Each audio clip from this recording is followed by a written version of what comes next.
Good afternoon and welcome to the Center for Strategic International Studies. I'm Andrew Schwartz and I work here in External Relations.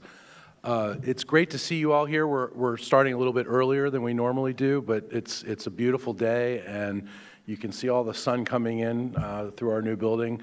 Kurt Campbell will tell you in our old building you couldn't see daylight for miles. But we're very happy to have you all here and we're happy to have this terrific panel on such a timely issue. First, I'd like to tell you all that this wouldn't be possible without our friends at TCU. And we are forever grateful to Bob Schieffer and the Schieffer College of Communication who help us put this on. And in addition, of course, in addition to our great partner TCU, the Stavros Niarchos Foundation has been instrumental in putting the Schieffer Series on. And finally, I would just like to introduce our newest CSIS trustee, Bob Schieffer. Thank you. Well, thank you all very much for coming in. Let me tell you that TCU appreciates this just as much as Andrew says that CSIS does. It's been a great partnership for us and really a chance to focus on some things that really matter.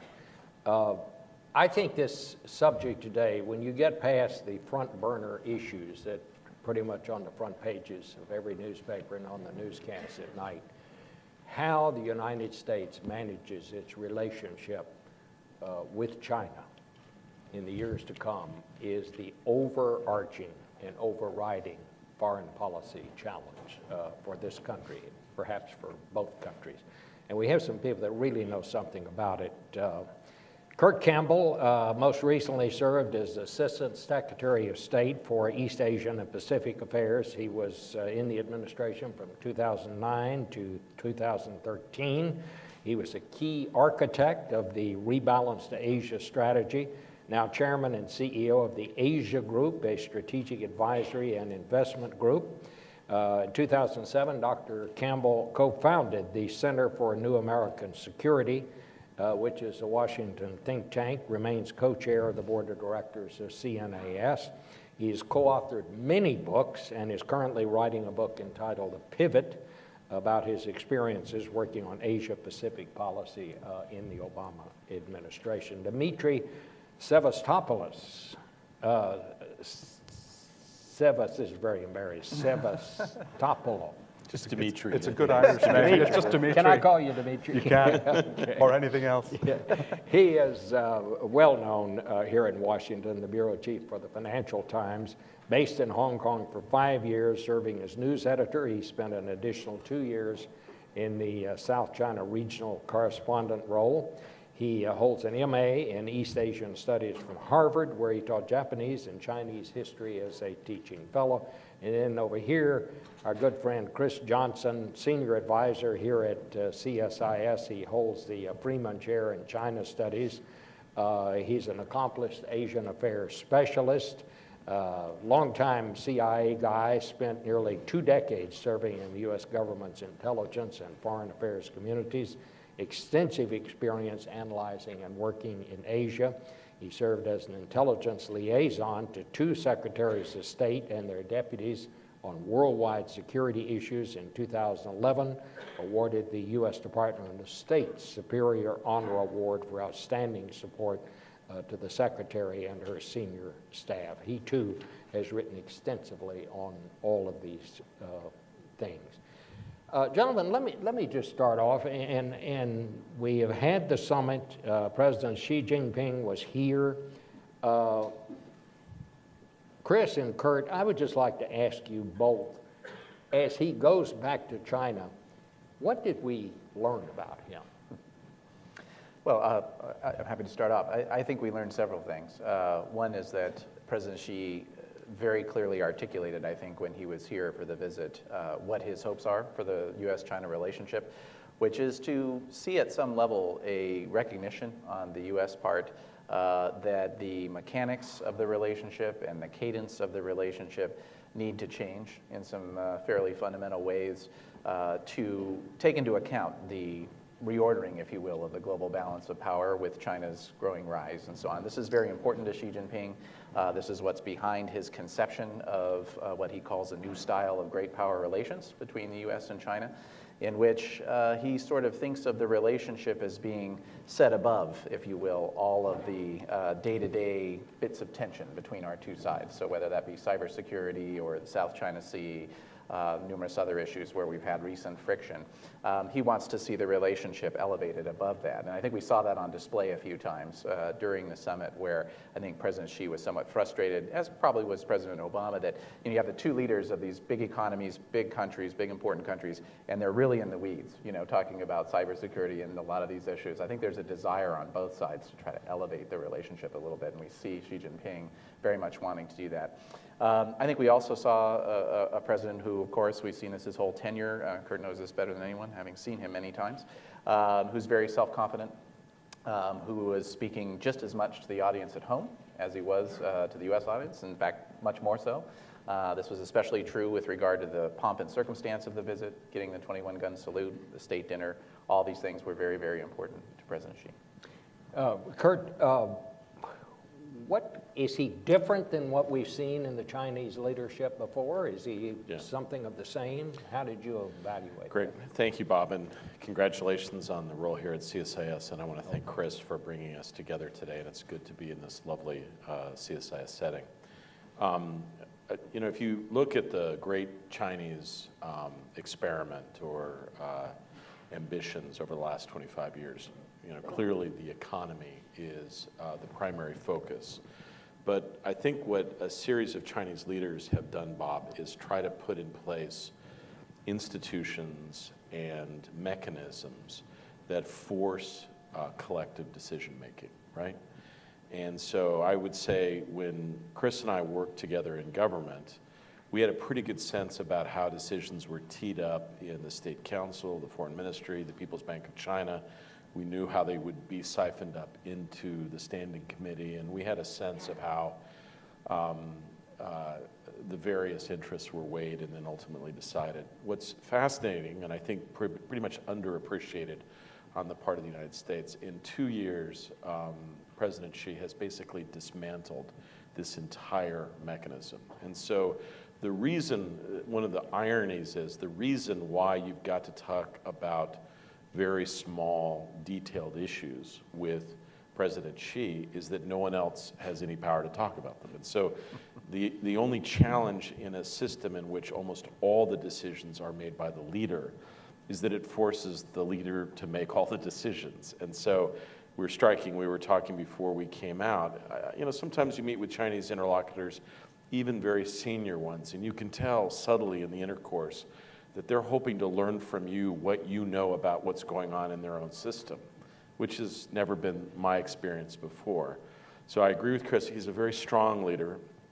He's very determined. I will say, I do find that occasionally Chinese interlocutors who work closely with him will use words like impatient and occasionally impetuous, make immediate decisions.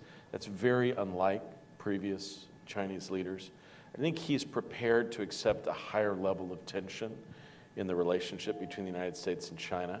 I'll tell you, I thought he played a very steady hand. I think he came to the United States in a period where we in the United States had the rarest of things in the U.S.-China relationship. We had leverage, and I think they maneuvered very effectively to get a variety of things out of the summit, primarily, as Chris underscored, this respect, right? This sense that Xi is a strong leader, and he avoided some of the things that would weaken his domestic standing, particularly in the aftermath of a really substantial macroeconomic set of challenges, probably the worst in almost 20 years that played out over the summer.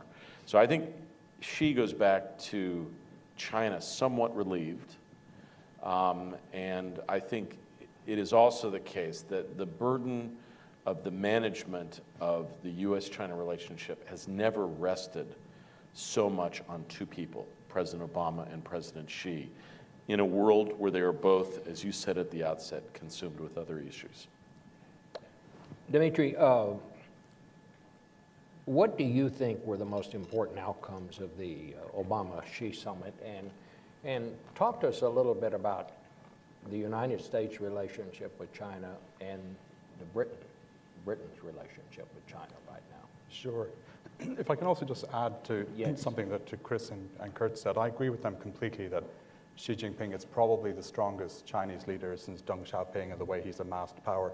But I think there are two things. If Donald Rumsfeld was here, he'd say there's one known unknown and one unknown unknown.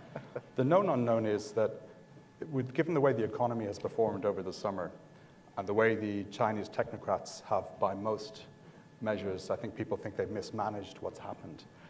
Xi is under a little bit more pressure than he would have been, given that the whole compact that the Chinese government has with its people is that we won't allow you to protest in Tiananmen Square, but we'll give you economic growth every year.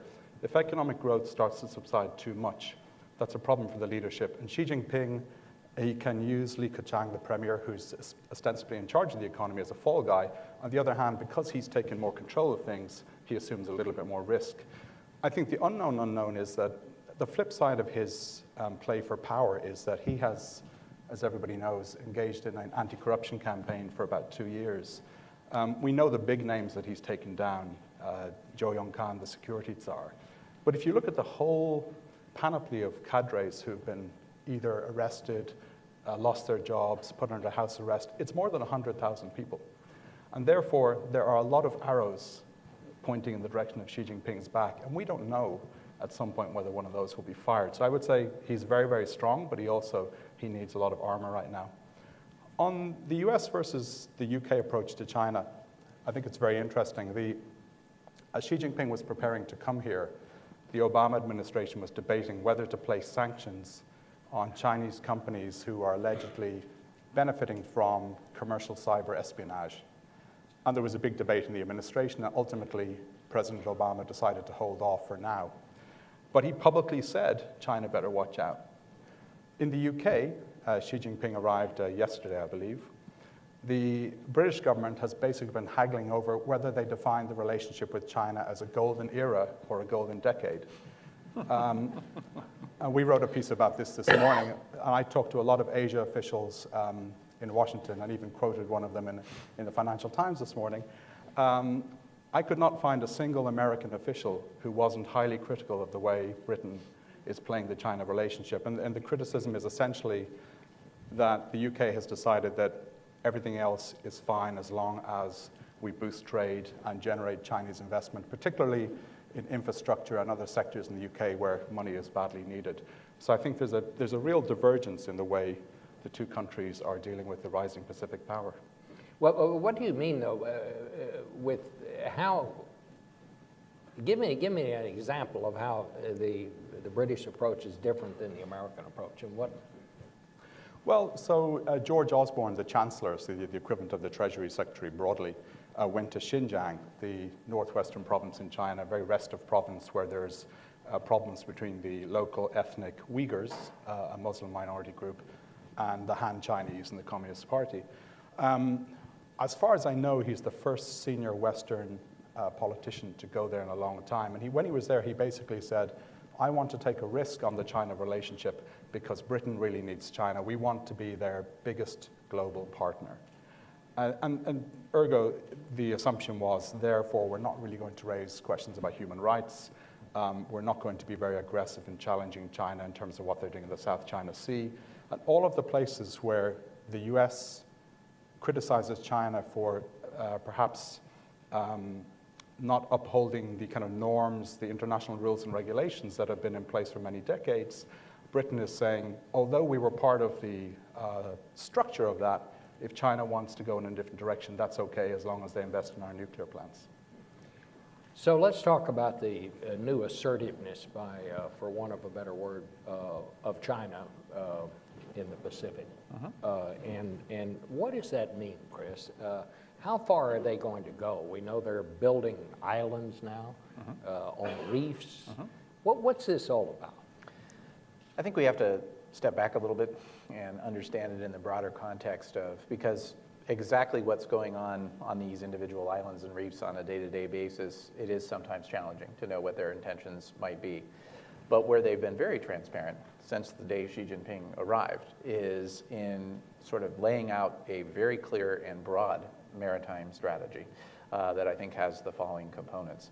The message is effectively that China will allow its forces, will operate its forces in that entire maritime domain out to the second island chain with Guam and into the Indian Ocean and that whole area at times of its choosing, perhaps even with impunity on occasion. And the regional neighbors, and particularly the United States, have to accept that. That's, I think, the bumper sticker of the message. We saw this right from the beginning. Interestingly, as the previous president, Hu Jintao, was departing, as every departing party secretary does at that particular party congress, he delivered the valedictory political work report in which, in the 20,000 odd characters, there was one phrase, China is a maritime power, which is a simple sentence. So you say, okay, big deal. Well, no Chinese leader had uttered it in about 5,000 years somewhere there, or 500 years. So they're back, in the maritime space, basically. And we've seen Xi Jinping reinforce this at several points along his tenure, most recently at a major speech that he gave called a Foreign Affairs Work Conference, where he sort of set out his foreign policy vision, and then on the military side with some doctrinal changes that they made in a recent white paper that talk a lot about this maritime space. So they have a game plan. It's very clear what it is. And sometimes I think it's easy to get lost in the weeds of which particular island is being built and so on. But what we do see down there in the South China Sea is a defined strategy. They're putting these airstrips on these islands in a very particular fashion. And if you compare and contrast to, say, the last time we really had to think about this in a real crisis scenario, which would have been the 1995-96 Taiwan Strait crisis, at that time, that whole area was a strategic reserve for the U.S. We could flow forces through there very easily without any problems, and so on, if we needed to get involved in a Taiwan scenario with China. This building would greatly complicate that in the future, and also, of course, send signals to the region about U.S. commitment, et cetera. Well, why, Kurt? I mean, what is the motivation here? Is this playing to nationalism because the economy is not very good? If that's the first, it wouldn't be the first time that a leader has chosen to do something like that. But what is it that is motivating China to do this? Because this is unlike China of the past, is it not?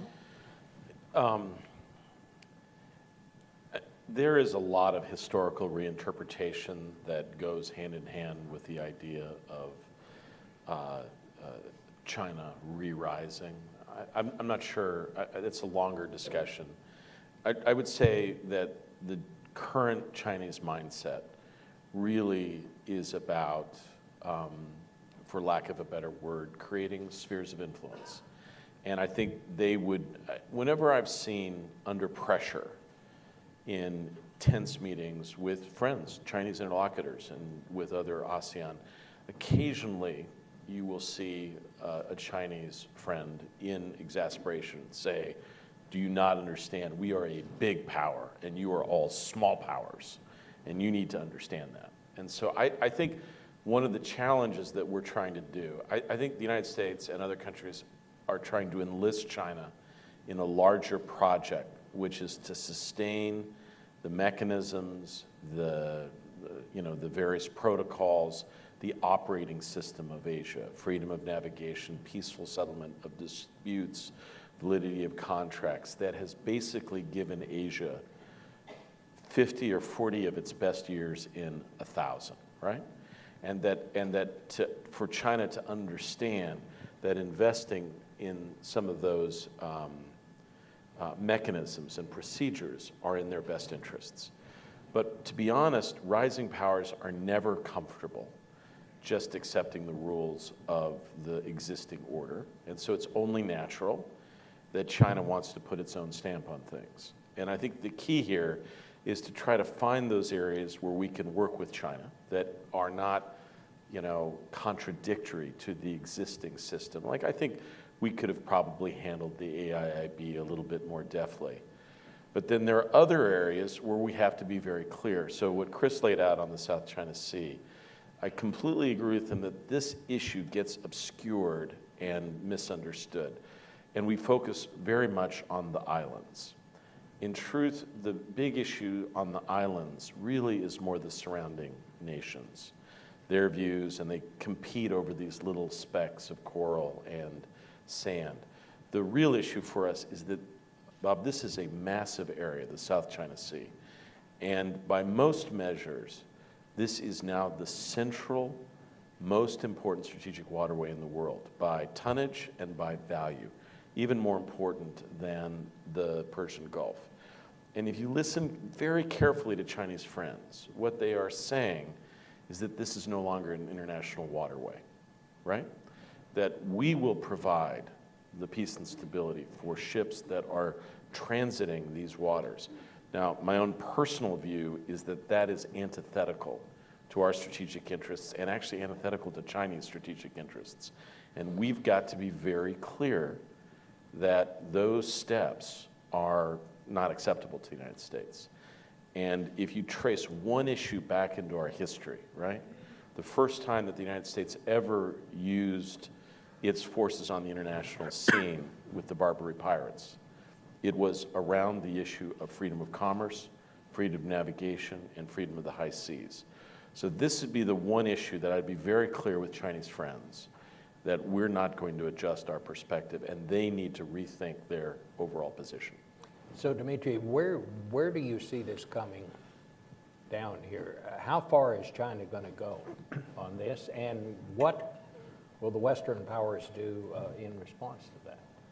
Well, I think if you look back over the last 10 years, one of the things that Hu Jintao may have wanted to have done more in the South China Sea, but there were limitations because the Chinese Navy lacked ships. And if you look at just a simple chart of the number of Chinese Coast Guard ships that they've built up over the last probably 10 to 15 years, there's actually a very strong correlation with what they're doing in the South China Sea, the way they are being very assertive towards their neighbors, and the number of ships they have, and the extent to which they can go out to sea, how far they can go from shore. So China now has a capability to do things it didn't have 10 years ago. And I think that's a big part of the issue here. What can the US do? It's very difficult because short of actually a military confrontation, what can you do? You can sail ships through the 12-mile nautical zones around some of these features that China claims, but the US and others say is part of international waters.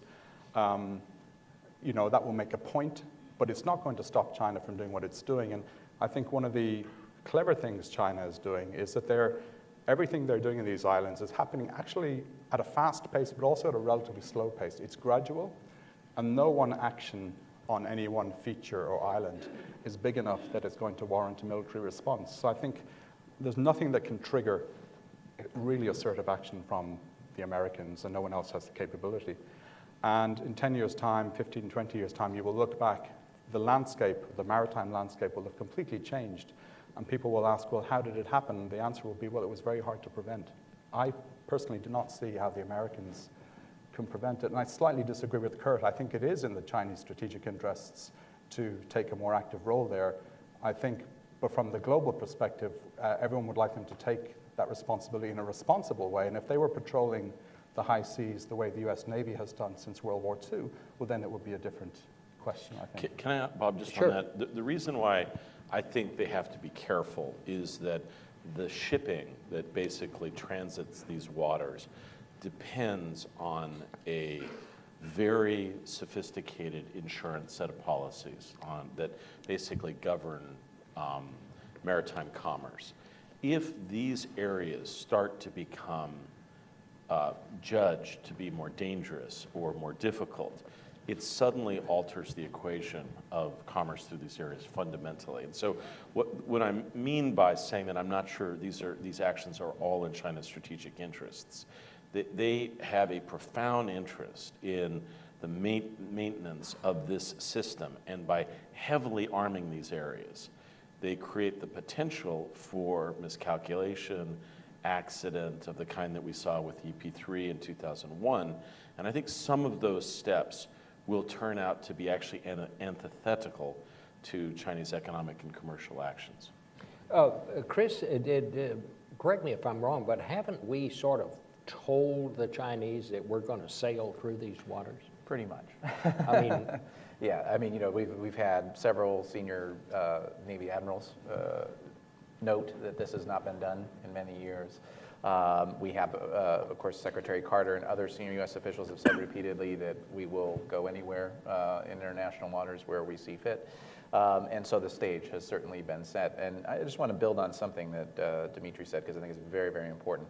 This notion of the capability growing and the options that that gives them, they simply couldn't do in the past. And a big part of that is, I think one of the fundamental goals with this, and it's totally understandable from China's point of view, is to build some, what they would call maritime strategic depth around their country. They've never really had that in their history, and they've been invaded from the seas many times. And so a big part of this program is about creating that space. And then to your point earlier about, as the economy slows, does President Xi need a distraction, sort of a bread and circuses thing? I tend not to like that type of thinking, because that makes it sound like a tactic when indeed it is a strategy, and a quite fulsome one. So do we think this is going to go on for a while? Absolutely. Yes, long time. And you agree with it? Yeah, I think we're moving into a period in which the United States and China, in almost every sector, cyber, business attitudes and activities, and primarily military, we're going to rub up against each other more and more as China goes out and confronts the United States. What worries me more than anything else is that we do not have very well established rules of the road or crisis mechanisms, right, to deal with inadvertence or miscalculation, which I think are very real in the U.S.-China relationship. And that concerns me enormously. But I would say to those who, there are times when you are with the architects, the great architects of the U.S.-China relationship, and they look at the current period and they think, God, we did it a lot better 30, 40 years ago. That's probably right. That's probably accurate. But it is also the case that the strategies and the consequences are very different. So 40 years ago, when you're trying to lure out a self-imposed isolation, a very poor nation out on the international stage, it's a very different set of strategies than the strategies that you employ today when you're trying to shape the worldview and the actions of the fastest rising power in the history of the planet, right? And so I think probably, although it will be very difficult for us, Bob, we're going to have a relationship that has very intense areas of competition, but also areas of some shared interests that might be described as cooperation, but really is more like overlapping shared interests, and how to manage that going forward. And we do not have very much history as a nation at these mixed relationships. We have relationship with countries that are primarily our friends, and then we had a 50-year black and white friend, foe, relationship with the former Soviet Union.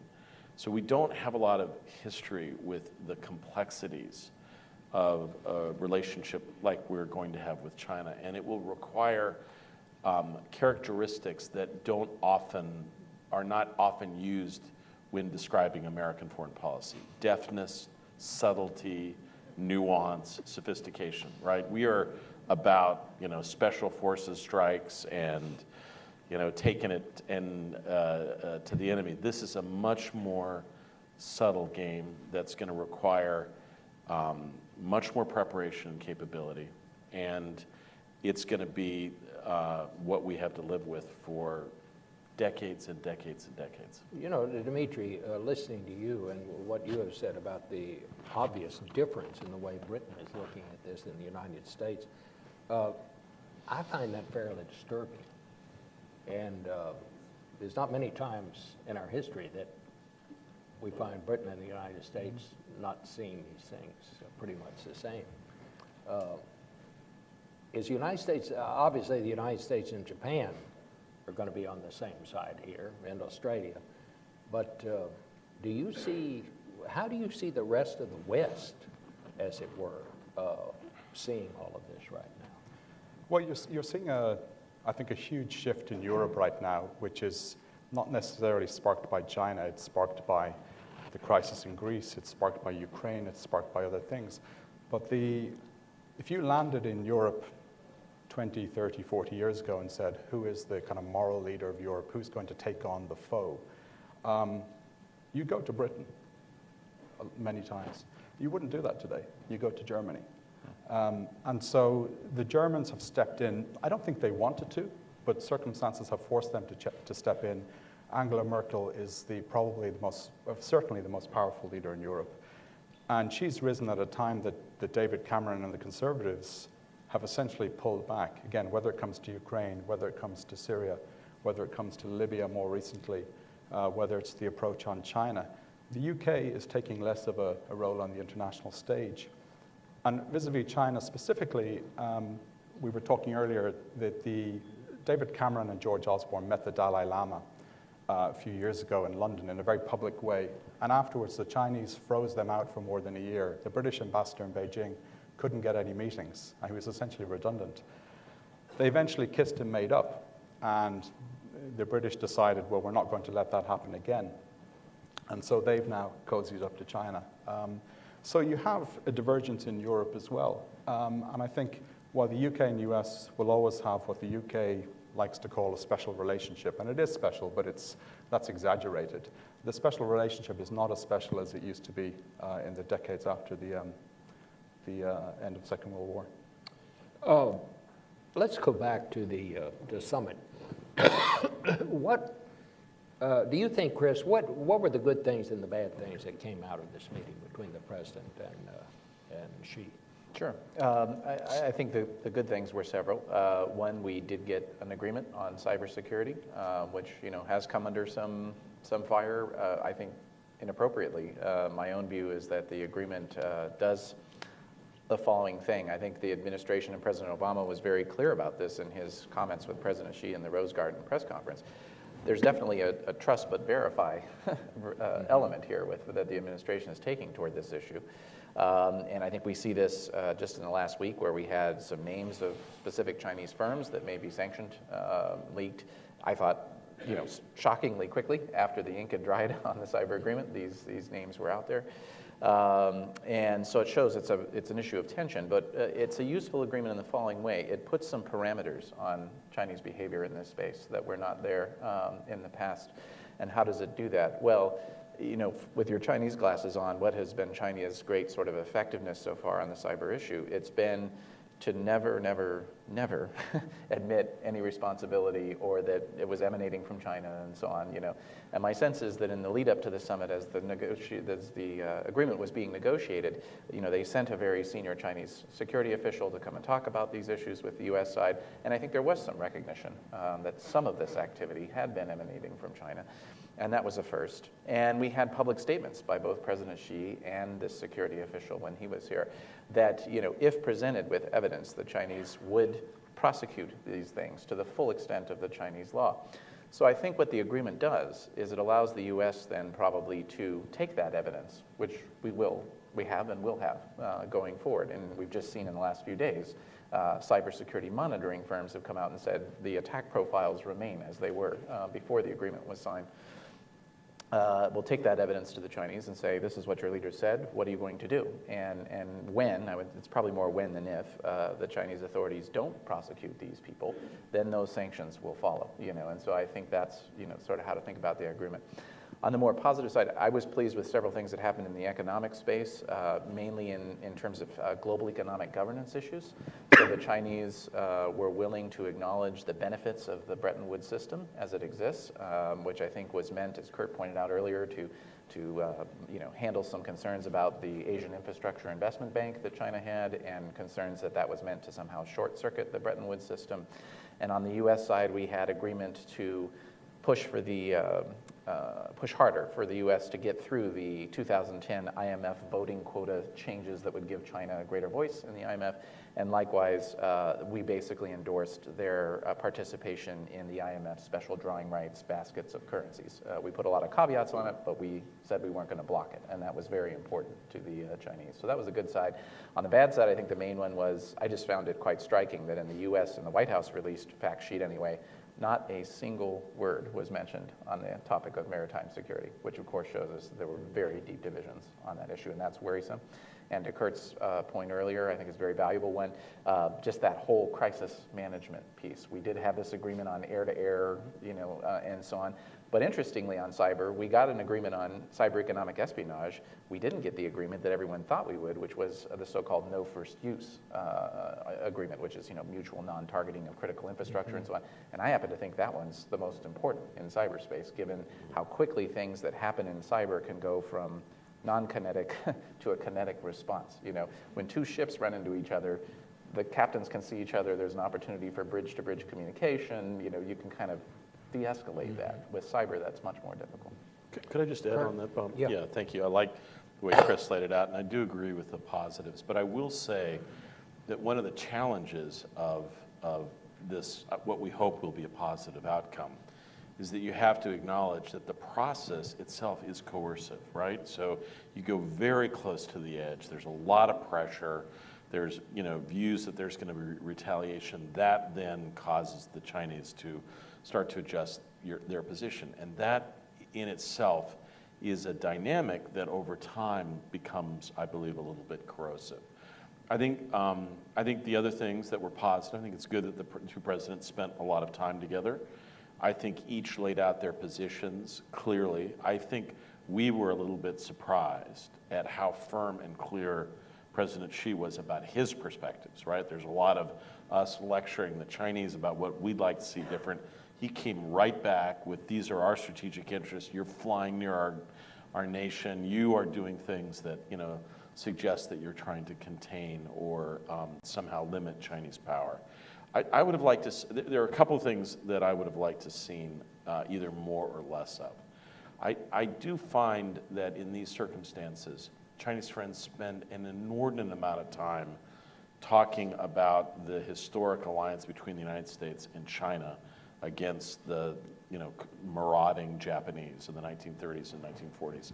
And I understand the historical dimensions, but in truth, I think those concepts are not very, I don't think they're very effective in the American political context ever, but certainly currently. And it sort of tends to gloss over 70 pretty good years of Japan both engaging China and never firing a shot in anger, right? Which no other country basically in the world can have a similar message. The other thing I would have liked to seen in addition to the maritime security references, I mean, one of the great achievements, ironically, despite all the tension of the United States and China, is actually the maintenance of peace and stability across the Taiwan Strait, even though it's been one of the hardest issues that the two countries have had to deal with. Now, neither country can acknowledge that it's extremely successful, but it has been.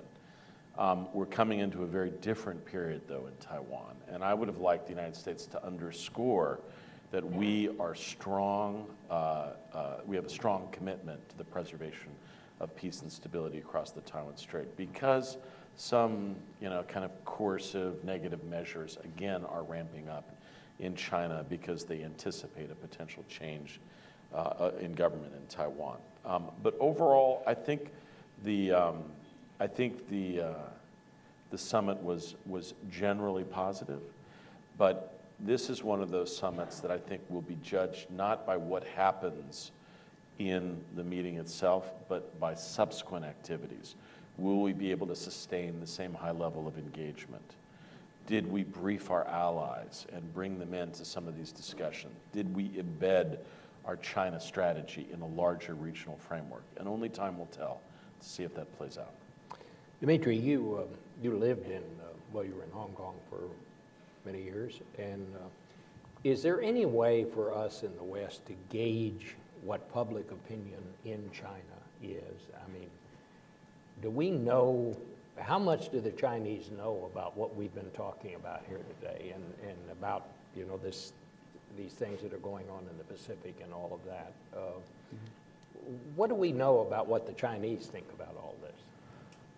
Well, I would say that despite the fact that the internet is censored in China, many, particularly young Chinese, know how to use VPN tokens, virtual private networks. They know how to circumvent the barriers, and they know how to get onto Western websites, and many people read English. I would say the average knowledge of the US in China is higher than the average knowledge of China in the US. I was talking recently to a former a Secretary of State who met some Chinese, and the Secretary of State started to give the Chinese some advice on the US political system. And the Chinese person responded, well, have you ever read a Chinese novel? And the former US official said no. And the Chinese person said, well, we've read many. Maybe you should actually read one of ours before you lecture us on. So on one level, I think there's a lot more knowledge in China than people realize. On the other hand, there's a huge amount of propaganda in China. Just as I was leaving Hong Kong, CCTV television in China put out I believe it was a 9-part documentary on the South China Sea, conveniently also subtitled in English. And it was essentially creating a narrative for the Chinese people to explain that despite what you read in the Western press or the Financial Times or wherever, these waters they're our waters. They have been for a long time, and it's called the South China Sea, not the West Philippine Sea or the something Sea. I think that's very telling. Can I just real briefly? Sure. I think it tells us a lot in the context of the summit what President Xi was willing to compromise on and what he wasn't. So cybersecurity, he was willing to make a deal on that issue. And I think part of the reason is, to your point, Bob, the Chinese public basically has no idea what's been happening there in terms of the intellectual theft, the intellectual property theft and so on. And it's technical and complex and so on. So, a lot of us don't really understand those details either. But where he didn't give was on territory, South China Sea, nationalism, important to the domestic control of the leadership. And we haven't talked about it yet, but human rights issues, the foreign non-governmental organization law and so on. He was very firm in not giving any ground there. So I think that tells us something about how what matters to the Chinese public and to the regime. These issues that touch on their control, their domestic stability and security, and the nationalism piece, very firm. Others, less so. Bob, could I just add Sure. that, his visit here was completely, beyond Washington, was completely drowned out by the Pope, John Boehner, Vladimir Putin, Donald Trump. We did the numbers, and I forget what the total was, but Xi Jinping got very little coverage. Back home in China, his visit got a lot of coverage. Obviously, the things they wanted people to see, but he did better at home than he did here. That's a very interesting Yeah, the point. Chinese party and the government have become much better at doing their own subtle but sophisticated polling. And so they have actually a pretty good sense on a variety of things. And I would say some of the things that are widely believed inside government at the highest levels, number one, that President Xi is actually quite popular, particularly popular with the rank and file, right? And has used the nationalist credentials very effectively. An overwhelming majority, like in the 90s, believed that these islands and this area, the South China Sea, as Chris indicated, belong to China. And there's just no debate about it. Like, what in the world are we talking about here? This is so clearly ours. But what's interesting also is you can go to other countries and the same fervent feeling is apparent. If you want to see white knuckles among diplomats, go to any country and talk maritime security issues. No one's prepared to make any concessions in this regard.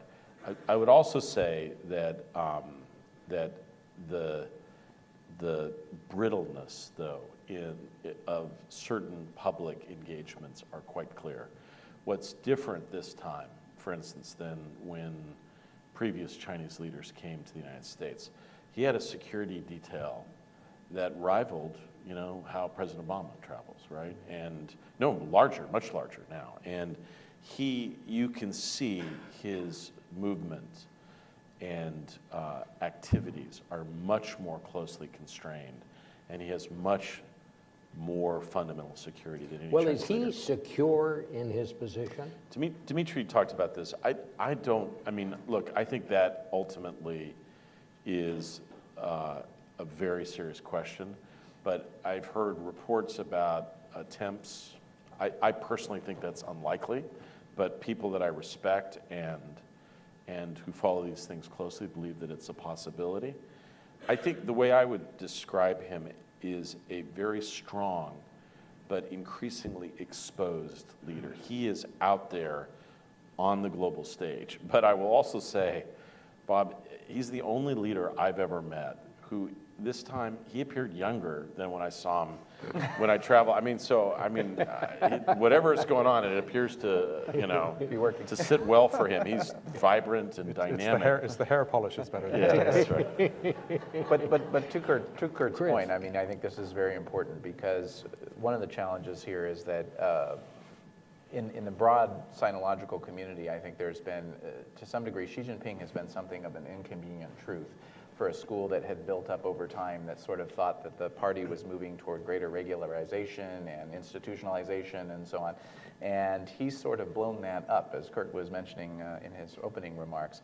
And so I find that folks are very quick whenever there's the slightest hint of a problem, such as the economic downturn, to say the bloom has come off the rose, he's on his back foot, et cetera.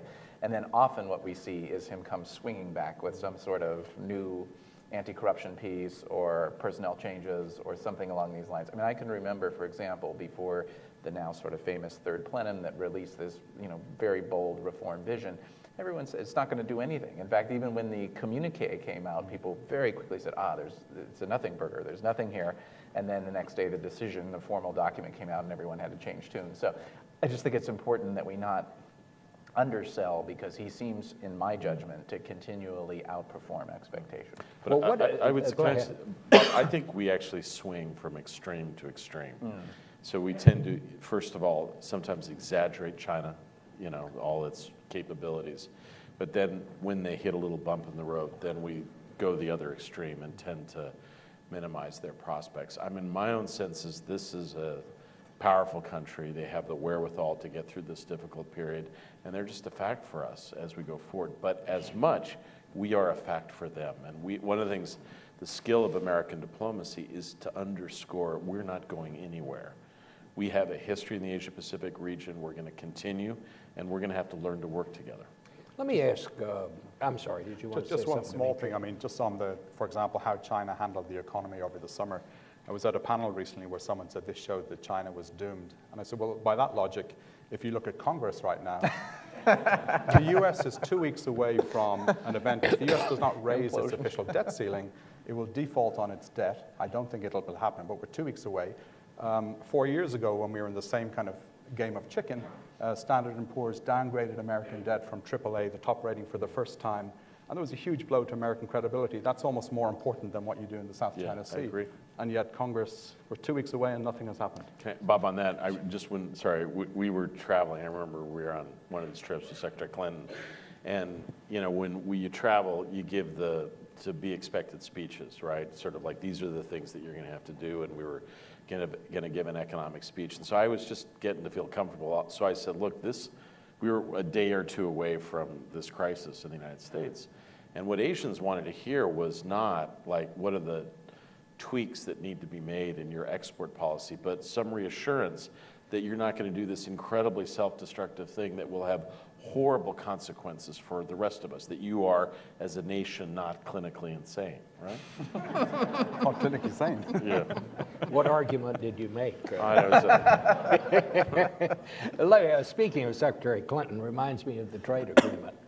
What do you think, and I'd just like to hear from all of you, what do you think the impact will be if the trade agreement goes down? As in doesn't pass. Yes. You mean Cataclysmic. disastrous?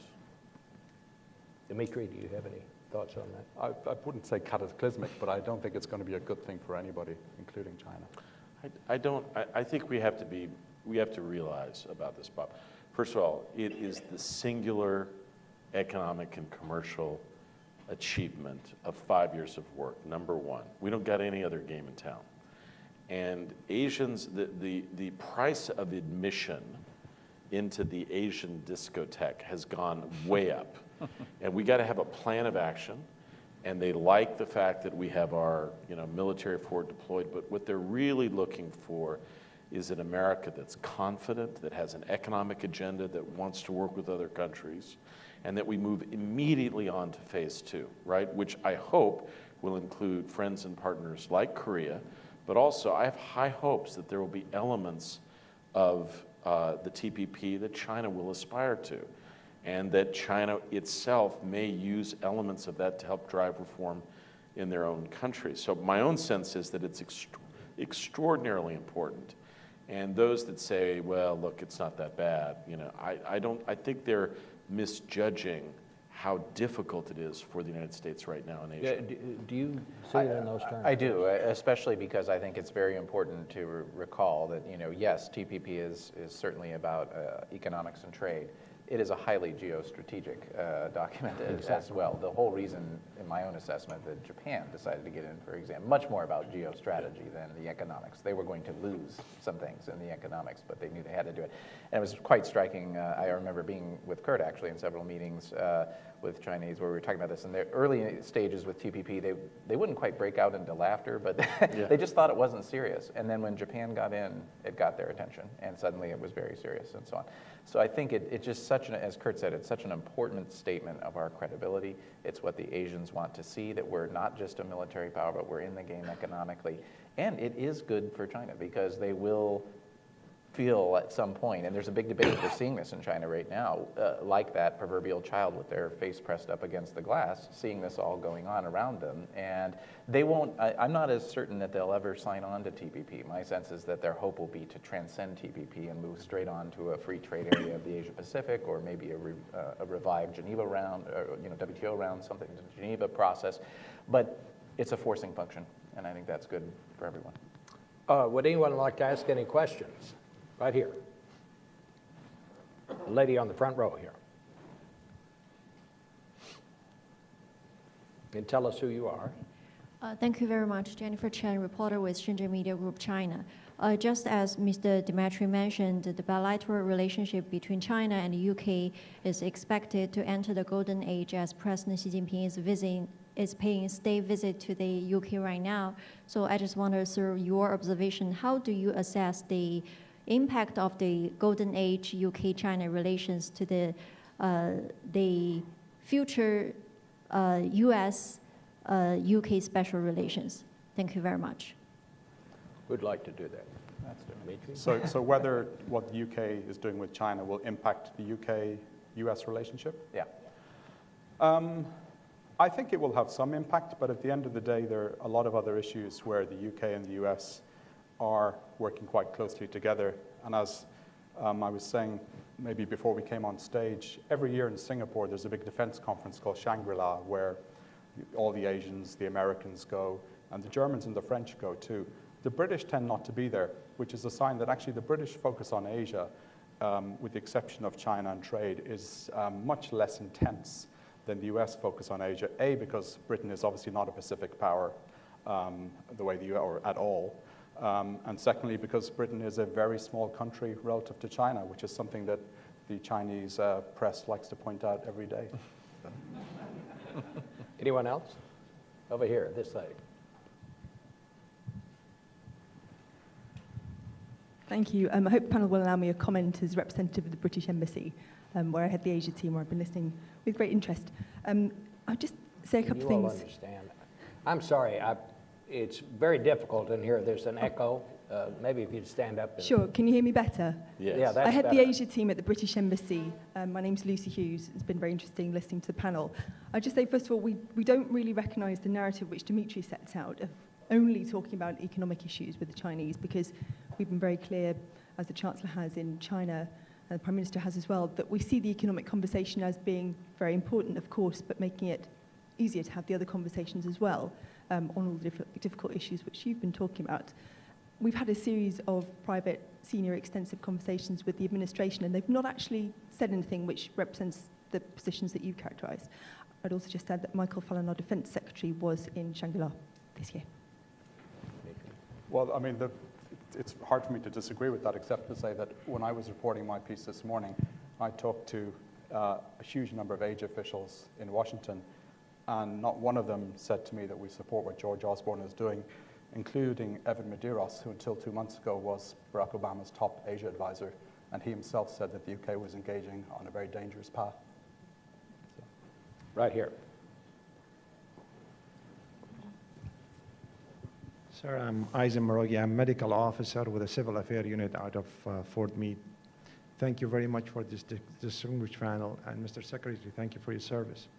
I do have a question for you. As a physician, I've read in the news the Chinese interest in U.S. health, in health affairs in general, and they desire to shift healthcare from public into private sector.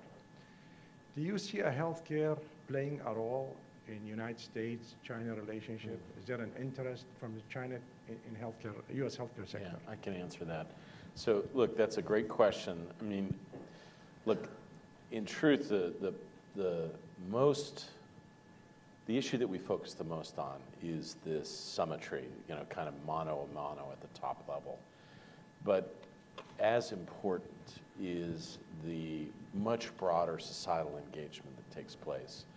So, you know, it gets kind of poo-pooed in kind of conversations about the U.S.-China relationship, but the so-called strategic and economic dialogue at times has had basically dozens of agencies beginning conversations with their Chinese counterparts on a whole host of issues. Forestry, healthcare matters, transportation, road building, railways, you know, and just learning, and people who,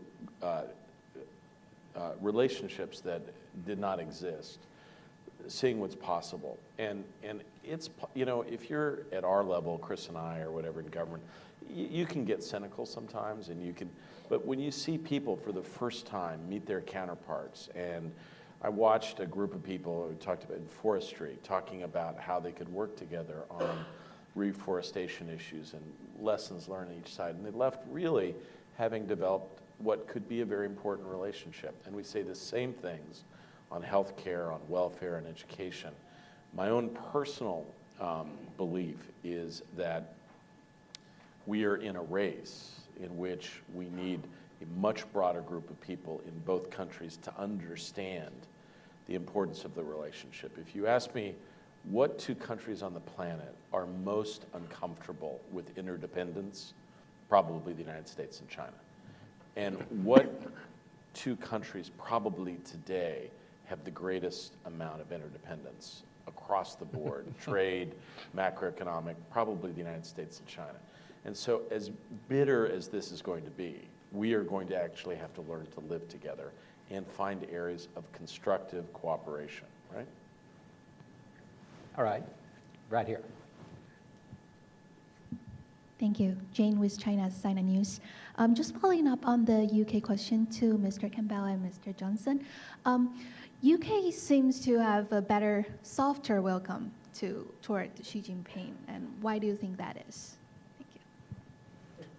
Well, look, I deeply respect, I love working with Great Britain. I'm on a British board bank. I love visiting, and I will say, And you're sitting beside an Irish guy. yeah, an Irish guy, so that answers a lot right there. So, so I will say that nothing the United States has ever done of importance have we done without Great Britain.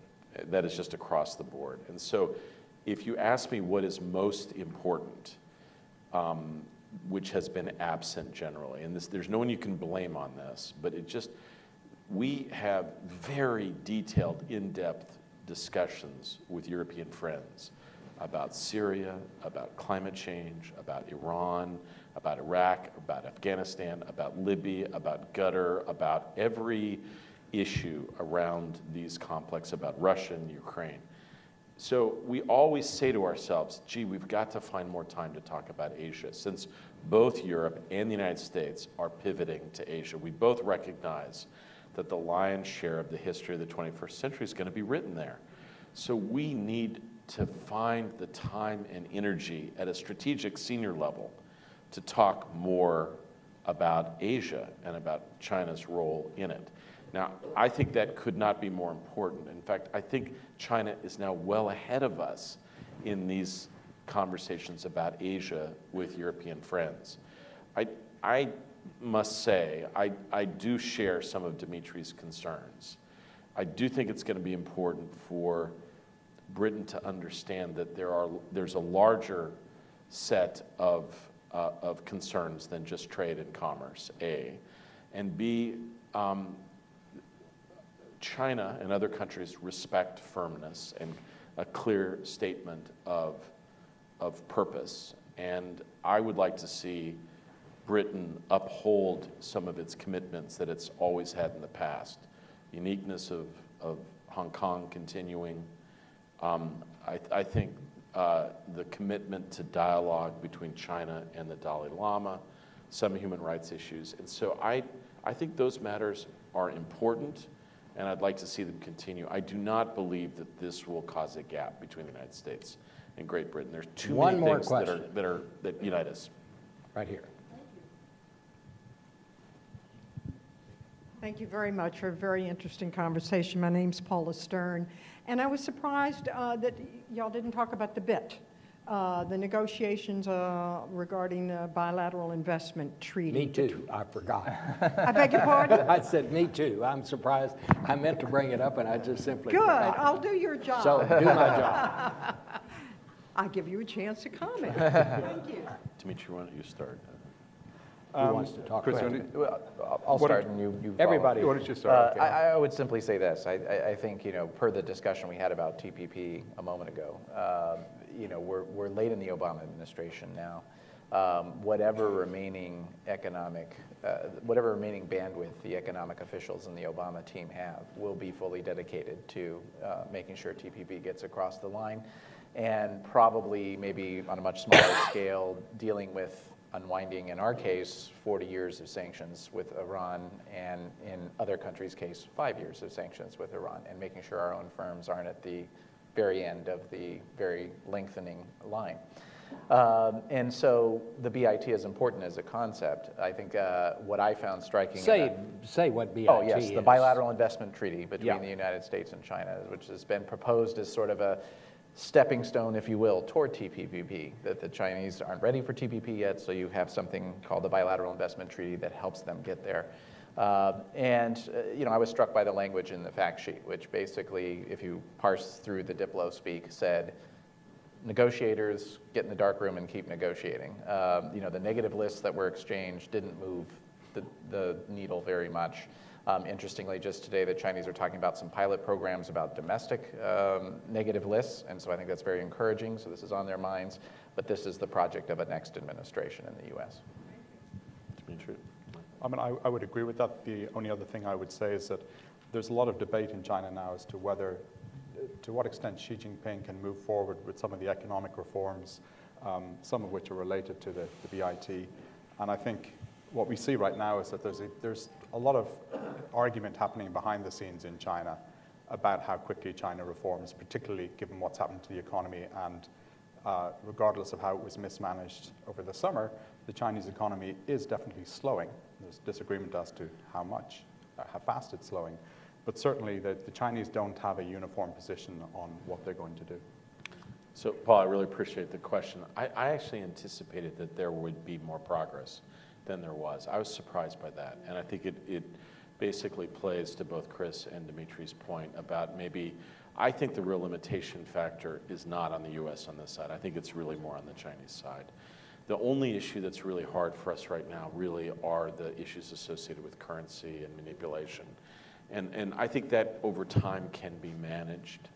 But I think the real issue is the so-called negative list. And I think at the core of this is really the coming struggle for the U.S. business role in China. I'll just say a word about that. For decades, it has been American capital going into China, American firms, to basically create goods that are then re-exported to the United States and elsewhere. The next phase of Chinese growth, if it's to be successful, and if the United States-China relationship is to be healthy, means that American goods and services must increasingly serve and support the growing middle class in China. And I think it would be fair to say even Chinese friends would acknowledge that they are ambivalent about that right now. They're not sure whether they're going to create protections or support for that. But for us, that should be a non-negotiable. It's absolutely essential for the relationship, and there has to be an American role in this surging middle class in China. And that has to be our foundational principle as we go forward. Well, I want to thank you all very much. I learned a lot today, and that's how I always judge these things. Of course, I don't know very much to start with, but I thought it was one of our better discussions, gentlemen. Thank you, Bob. And thank you all for your attention.